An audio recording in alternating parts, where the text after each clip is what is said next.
অন্যদিকে আজ অম্বুবাচী মেলার দ্বিতীয় দিন। অম্বুবাচী উপলক্ষে কামাখ্যা মন্দিরে ভিড়, উপচে পড়া ভিড় ভক্তদের। এবং যেমনটা জানাচ্ছিলাম, আজ দ্বিতীয় দিন এবং দ্বিতীয় দিনের ঠিক কি ছবি রয়েছে, আমাদের সঙ্গে রয়েছেন প্রতিনিধি শ্রেয়া ঘোষ। শ্রেয়া, ঠিক কি ছবি দেখতে পাচ্ছ আজকে? হ্যাঁ শুভেন্দু, আজকে অম্বুবাচী মেলার দ্বিতীয় দিন। আমি প্রথমে তো ভক্তের সমাগম প্রচুর হয়েছে, মানুষের ভিড় প্রচুর হয়েছে। একবার মন্দির পরিক্রমা করার জন্য, একবার মায়ের আশীর্বাদ নেওয়ার জন্য প্রচুর ভক্ত এখানে এসেছেন। কিন্তু আমি এই সময় যেখানে দাঁড়িয়ে আছি সেখানে হলো সাধু সন্তরা এসে যেখানে থাকেন, যেখানে তাদের আখড়া, সেইখানে আমি এখানে উপস্থিত হয়েছি। আপনারা দেখতে পাচ্ছেন সবাই, অনেক সাধু সন্তরা এখানে আছেন এবং ভেতরে কিন্তু যজ্ঞ চলছে। হ্যাঁ, যজ্ঞ করছে, অনেকক্ষণ ধরেই যজ্ঞ হচ্ছে। প্রচুর সাধু সন্তরা ভেতরে আছেন এবং এখানে যজ্ঞের শুরু সবে হয়েছে, এটা চলবে আরোক্ষণ বলে জানা গেছে। এবং আমি ভেতরে ঢুকতে পারবো না, তবু আমি বাইরে থেকে একবার আমাদের দর্শককে দেখাতে চাই যে কেমনভাবে যজ্ঞ হচ্ছে, ভেতরে পূজাপাঠ কেমনভাবে চলছে, সাধু সন্তরা কীভাবে তপস্যা করছেন, একনিষ্ঠভাবে কীভাবে তারা ঘন্টার পর ঘন্টা ধরে যজ্ঞ করে চলেছেন। আমি দেখাবো। আমি একটু কিছু সাধুদের সাথে কথা বলার চেষ্টা করব।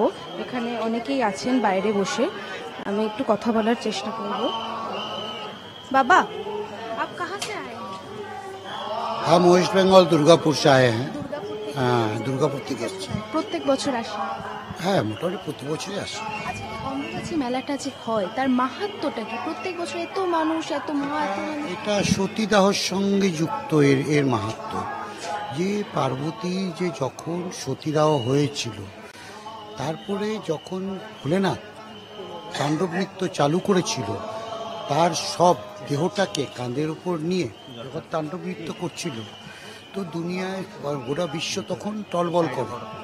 এবং সেই সময় নারায়ণ ভগবান চক্র ছেড়েছেন, সুদর্শন চক্র, যে যতক্ষণ পর্যন্ত তার শরীরে মানে তার কাঁধের থেকে সতীর দেহ যতক্ষণ পর্যন্ত না সরবে সে শান্ত হবে না। তারপর ছাড়ার পরে সেই এক একটা পিস এক এক জায়গায় পড়ে। এটাই হলো গিয়ে আমাদের 51টা পিঠ আছে, 51 জায়গায় তার শরীরে এক একটা অংশ পড়ে। এখানে যে ছিল মায়ের যে যোনি, এখানে যোনি পড়েছিল। এইটাই এই জন্য আমাদের এই কামরূপ কামাখ্যা সতীপীঠের মধ্যে 1 নম্বর পীঠ, বুঝলে? 1 নম্বর পীঠ, সব থেকে প্রাধান্য এটাই, সব থেকে।